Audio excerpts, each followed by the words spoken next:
ओम श्री गणेशाय नमः। ओम श्रेष्ठते लक्ष्मीश्च बन्यावहोरात्रे पार्श्वे नक्षत्राणि रूपमश्विनौ व्याप्तं कृष्णन्निखाण मुम्मैखाण सर्वलोकं मैखाण। आज हम आपको ज्योतिष के विषय में बहुत ही महत्वपूर्ण बातें बताने जा रहे हैं जो प्रत्येक मानव जीवन के लिए अमूल्य है। आज का हमारा वीडियो जो है वो आपके जीवन साथी और आपके जन्मांक, आपकी ग्रह कुंडली में आपके जीवन साथी का कैसा योग है। और हमारे सामने कई ऐसे प्रश्न आते हैं कि गुरुजी हमने मिलापक किया था, एक दूसरे का मिलापक करके शादी करवाई, फिर भी हमारा गृहस्थाश्रम जीवन क्यों दुखी है, हमारे आपसी विचार क्यों नहीं मिलते हैं। ऐसे अनेक समस्याएं हमारे सामने लेकर के हमारे कई जो ज्योतिष जानने वाले हैं और जो हमारे यजमान हैं उनके प्रश्न आते हैं हमारे सामने। आज हम आपको सप्तम स्थान का पूरा ब्यौरा बताना चाहते हैं। आप हमारे ज्योतिष के इस चार्ट को देख रहे हैं। इस चार्ट में सप्तम स्थान जो है वो जीवन साथी का स्थान होता है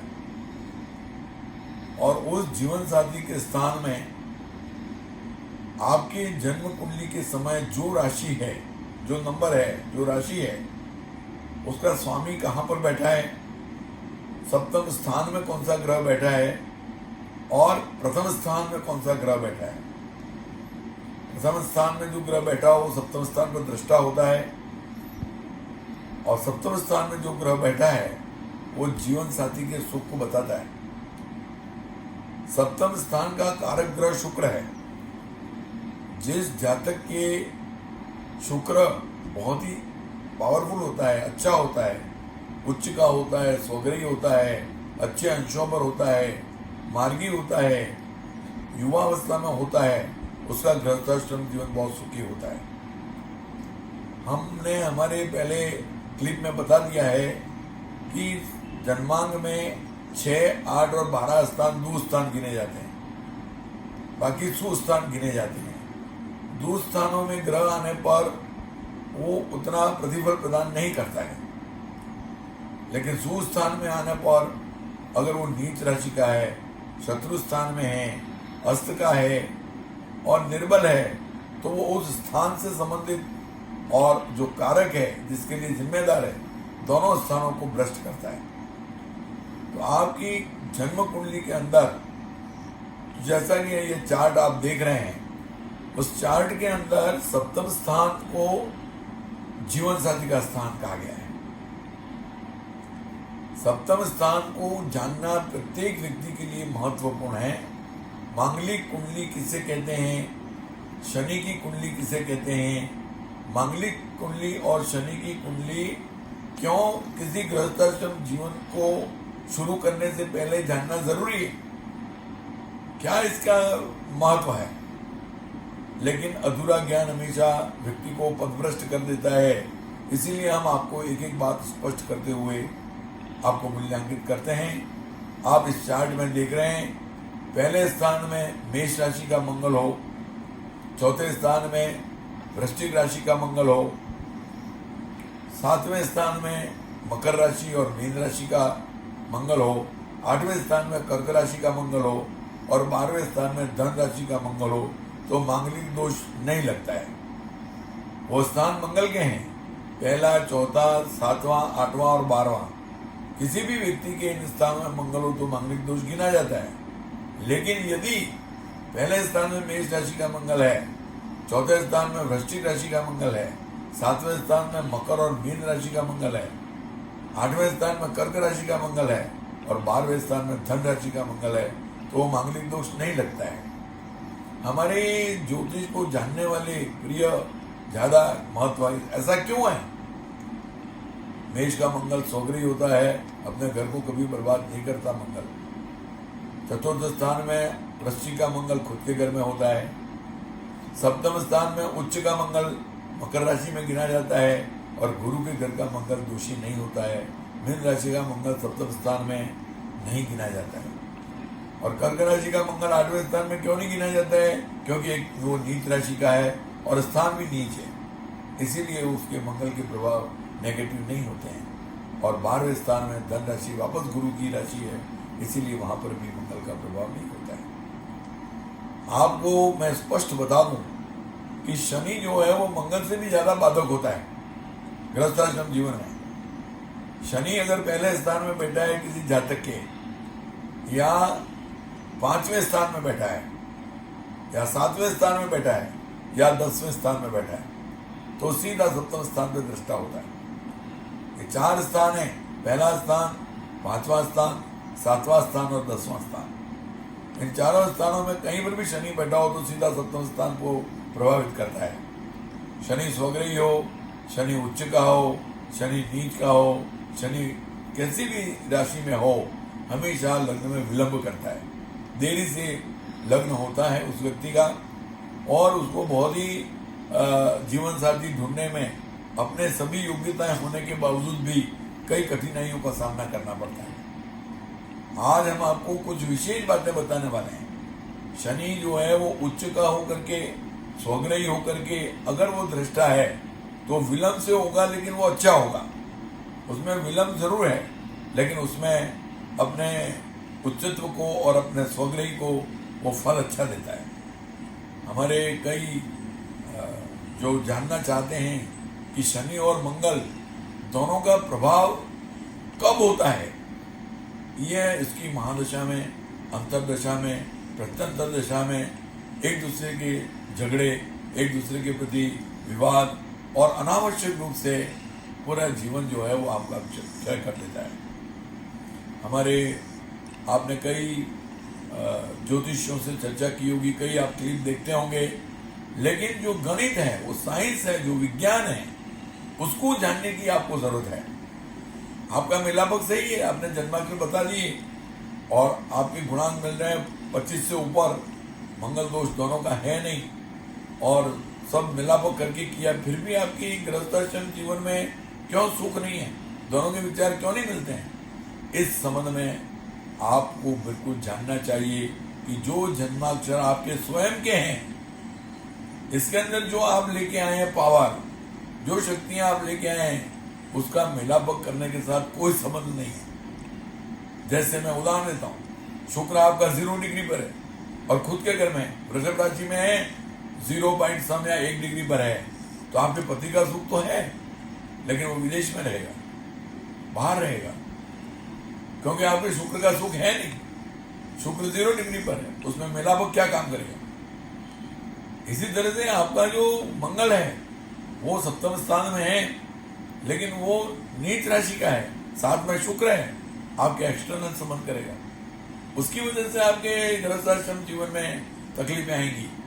तो वो आपके खुद के ग्रह हैं, उसमें आपकी पत्नी के ग्रह क्या काम कर रहे हैं, वो तो मिलापक करने से तो और अच्छा है कि वो आप इसका गृहस्थाश्रम जीवन निभा रहे हैं। अगर मिलापक नहीं किया होता और आपके स्वयं के ग्रहों पर आप उसमें रहते, तो आपके मंगल और शुक्र की युति आपको बर्बाद कर देती। इसीलिए जो आपके स्वयं के ग्रह हैं, उसके अंदर जो कमजोरियां हैं, वो मिलापक करने से दूर नहीं होती हैं। मैंने ऐसे कई जन्माक्षर देखे हैं, और कैसे जीवन साथियों का मिलापक बहुत अच्छा मिल रहा है, फिर भी जातक के स्वयं के ग्रह उसके सप्तम स्थान के अंदर पाप ग्रह के साथ शुक्र की युति अथवा पाप ग्रहों का होना अपने आप में उसके गृहस्थाश्रम जीवन को अल्प करता है, कम करता है। उसके लिए उसको क्या करना चाहिए, वह ज्योतिष का उपयोग है। हम आपको बता दें, सप्तम स्थान में अगर कोई आपके स्वयं के ऐसे ग्रह हैं जिसकी वजह से आपके गृहस्थाश्रम जीवन में तकलीफ आने वाली है, जैसे शनि है, तो उसको शादी से पूर्व आपको इसकी पूजा करवानी चाहिए। हमने हमारे सभी क्लिपों में ये बताया है कि सबसे ज्यादा प्रभाव नक्षत्र का होता है। नक्षत्र पर जैसे ही ग्रह आता है उसकी सारी मनोदशा बदल जाती है। नक्षत्र से ही उसको एनर्जी मिलती है, वही एनर्जी पृथ्वी पर आती है। ग्रह का अपना कोई रोल नहीं होता है। ये 27 नक्षत्र के अंदर जैसे ही प्रवेश करता है पहले चरण में, तो उसका फल बदल जाता है, दूसरे चरण में फल बदल जाता है, क्योंकि वो उसकी संजीवनी है। नक्षत्र जो है वो संजीवनी है और वो एक पावर क्रिएट करता है संजीवनी के माध्यम से, और वो पावर पृथ्वी पे आता है। हमारे कई ज्योतिषों को हमने हमारी चर्चा में आपको देखा होगा कि मूल नक्षत्र के पहले चरण में जो बालक जन्मता है उसके पिता की मृत्यु हो जाती है, और चौथे चरण में जन्म लेता है वो करोड़पति बन जाता है। मूल नक्षत्र ही है, लेकिन पहले चरण और चौथे चरण में फल का इतना परिवर्तन हो जाता है। श्लेषा नक्षत्र के में परिवर्तन हो जाता है हर चरण पे, और चंद्र का भी हर चरण पे, हर ग्रह का। इसीलिए नक्षत्र ज्योतिष के बिना हमारा ज्ञान बहुत अधूरा रहता है। हम नक्षत्र के बिना, उसके चरण के ज्ञान के बिना, उस नक्षत्र की शक्ति के बिना जाने बिना हम किसी ग्रह की शक्ति को नहीं कह सकते हैं। मैं कई बार अपनी क्लिप में बता चुका हूं, 9 नक्षत्र अधोमुखी हैं, 9 नक्षत्र ऊर्ध्वगामी हैं, 9 नक्षत्र तिर्यक हैं।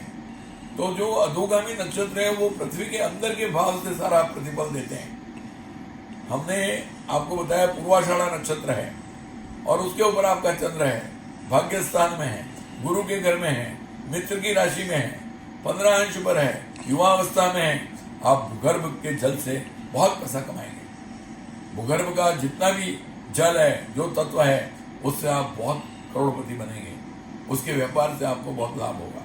वो नक्षत्र का प्रतिफल है, वो गुरु के घर की चंद्रमा का प्रतिफल नहीं है, क्योंकि वो आपके भाग्य स्थान में है। वो स्थान बल भी होना चाहिए। उसी तरह से हर ग्रह की हम आपको हमारे आगे की क्लिप में नेपच्यून, हर्षल और प्लूटो के ग्रह का जो हमारे मानव जीवन के साथ संबंध है उसको आप जानेंगे तो आपको आश्चर्य होगा, क्योंकि वो एक ग्रह 12 साल तक, एक 21 साल तक और एक 60 साल तक एक राशि में रहता है। वो सौर मंडल से काफी दूर है अपनी पृथ्वी के धरातल से। उसको आउटर ग्रह बोलते हैं। गुरु है, शनि है, प्लूटो है, नेपच्यून है, जबकि बुध है, शुक्र है, मंगल है, चंद्र है, ये सारे ग्रह अपने पास हैं, एकदम नजदीक हैं। उनके प्रभाव हमारे बहुत जल्दी होते हैं हमारे पृथ्वी पर। इसीलिए वो सौर मंडल की पूरी शक्ति ग्रहों की नक्षत्र के आधार पर हमें बतानी चाहिए। हम आपको एक पूरा क्लिप ऐसा बताएंगे कि जिसमें हर नक्षत्र के हर चरण पर किस तरह की शक्ति का प्रादुर्भाव होता है और हर ग्रह उस नक्षत्र पे आने पर किस प्रकार का फल देता है। जैसे उदाहरण के लिए पुष्य नक्षत्र में जैसे ही चंद्र आता है और पहले चरण पे आता है, वो ऊर्ध्वगामी नक्षत्र है। ऐसे व्यक्ति का चंद्र अगर पहले स्थान में है तो वो बहुत ही उड़ाने भरेगा, कल्पनाओं में रहेगा। उसको हमेशा अपनी इच्छाओं को पूरा करने के अंदर ही अपना जीवन लगाने की प्रेरणा रहेगी। वो उस नक्षत्र का प्रतिफल है। अब वही अगर मान लीजिए वृश्चिक राशि का अनुराधा या ज्येष्ठा नक्षत्र का चंद्र है तो उसका मनोबल कमजोर होगा। वो चाहेगा तो जरूर कुछ करना, लेकिन उसका मनोबल इतना विकसित नहीं हो पाता है, क्योंकि वो नक्षत्र पर वो चंद्र है। नक्षत्र के आते ही तुरंत उसका फल बदल जाता है। ये बहुत ही गूढ़ रहस्य है। हमारे ज्योतिषाचार्यों को इस नक्षत्र के ज्ञान के बिना जितना भी फलादेश कहा जाता है वो अल्प फलादेश है। हम नक्षत्र के आधार पर फलादेश को पूरा क्लिप अलग से बताएंगे। आज हमारा विषय है गृहस्थाश्रम जीवन के लिए। हमने आपको मंगल बता दिया, कहाँ कहाँ मंगल होता है तो मंगल दोष लगता है, कौन सी राशि में होता है उन स्थानों में तो मंगल दोष नहीं लगता है। शनि का प्रभाव सप्तम स्थान से रिलेशन होते ही वो गृहस्थाश्रम जीवन को डंक मारता ही है। और वो अगर अच्छा है शनि और फिर सप्तम स्थान से संबंध रखता है तो उसमें विलंब करता है और कहीं न कहीं अपने को मनवांछित फल प्राप्त नहीं कराता है। अब हम आपको शुक्र की तरफ ले जाते हैं। शुक्र सप्तम स्थान का कारक है, मोटिवेटर है। शुक्र से पत्नी स्थान को देखा जाता है। शुक्र जिसका पावरफुल है, जिसके भाग्य स्थान में, दशम स्थान में, एकादश स्थान में उच्च का है, स्वग्रही है, तो उसकी पत्नी के बाद उसका भाग्योदय होता है। कई लोगों का भाग्योदय हमने देखा है कि वो शादी के बाद कहां से कहां पहुंच जाते हैं, और उसमें भी नवमांश कुंडली देखनी पड़ती है। हम केवल जन्मांक देखते हैं, नवमांश कुंडली उसका रूट है, जड़ है। नवमांश के बिना फलादेश कह ही नहीं सकते। चलित कुंडली और नवमांश कुंडली के बिना हमारा फलादेश बिल्कुल जीरो है। आप जानते हैं रूट किसे कहते हैं, जड़ किसे कहते हैं? जड़ का मतलब वो कौन से तत्व को पकड़ रखा है उसने, नवमांश कुंडली से उसका पता लगता है। अगर वो दूर स्थान में जाता है तो उसकी अच्छाई कम हो जाती है। मान लीजिए एक ग्रह आपके जन्माक्षर में बहुत ही अच्छा है, सूर्य उच्च का है और बहुत अच्छे अंश पर है, लेकिन नवमांश में अष्टम स्थान में जाता है तो उसका उच्चत्व कम हो जाता है, उसकी रूट जो देने की शक्ति है वो कम हो जाती है। तो हम नवमांश जाने बिना किसी भी ग्रह का फल नहीं बता सकते। उसी तरह किसी नक्षत्र के प्रत्येक चरण पर ग्रह का क्या परिणाम है वो जाने बिना हम उसके डायरेक्ट उसके साथ रिलेशंस को नहीं बता सकते। हमने गृहस्थाश्रम जीवन के अंदर अक्सर एक्सटर्नल रिलेशन को बहुत ही ध्यान से देखा है, बारीकी से देखा है। उसमें मनुष्य को हमेशा ये जानना चाहिए कि पाप ग्रह के साथ अगर शुक्र है या शुक्र अपने आप में दूर स्थानों में होकर के कहीं ना कहीं भ्रष्ट हो रहा है तो एक्सटर्नल रिलेशंस की संभावनाएं बनती हैं। अब कभी कभी जो है वो उन संभावनाओं को कम करने के लिए हमारे वैदिक शास्त्रों में काफी उपाय दे रखे हैं और वो नक्षत्र के देवता पर ही डिपेंड करता है। लेकिन आज के युग में इतना ज्योतिष को इतना डीपली कोई देखता नहीं है और समझना नहीं चाहता है, वरना आपके जन्म के समय के ग्रहों से आपका पूरा जीवन जुड़ा हुआ है, एक एक क्षण जुड़ा हुआ है। आज हम आपको शुक्र की स्थिति और स्पष्ट कर देते हैं। अगर मान लीजिए आपके नीच राशि का शुक्र है, कन्या राशि का शुक्र है और वो 15 डिग्री पर है, लेकिन वो बुध का मित्र है तो फल अच्छा देगा। कभी कभी नीच का शुक्र देख करके कई ज्योतिषाचार्य कहते हैं कि आपका सुख कम है, ऐसा नहीं होता है। भले ही वो नीच राशि का है लेकिन मित्र राशि का है तो वो उसको फल अच्छा देता है। और अगर मान लीजिए वो अस्त का है तो उसका डायमंड उसको पहनना चाहिए। मिडिल फिंगर में जो बड़ी फिंगर है उसके अंदर शुक्र का नंग डायमंड पहनना चाहिए ताकि उसकी ग्रेविटी मिलने से उसका जो पावर है उसको आप प्राप्त कर सकते हैं। कई लोग हमसे प्रश्न पूछते हैं कि ग्रह के स्टोन पहनने से क्या हो जाता है। हमें ग्रेविटी मिलती है और ग्रेविटी बहुत बड़ी शक्ति होती है। मैं आपको बताऊं, जो मोबाइल है आपके पास, अगर वो नंबर आपके पास सही नहीं है तो उस मोबाइल के नंबर पर आप नहीं जा सकते हो किसी भी हालत में। उसी तरह से आपकी जन्म कुंडली के अंदर जो आपके ग्रह नक्षत्र में बैठे हुए हैं उनकी जब तक आपकी फलादिश आपको ध्यान में नहीं है तब तक आप अपने गोल को प्राप्त नहीं कर सकते हैं।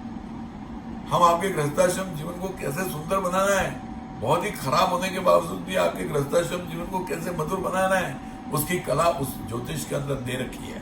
लेकिन उसका आपको फॉलो करना पड़ता है, उसका पालन करना पड़ता है।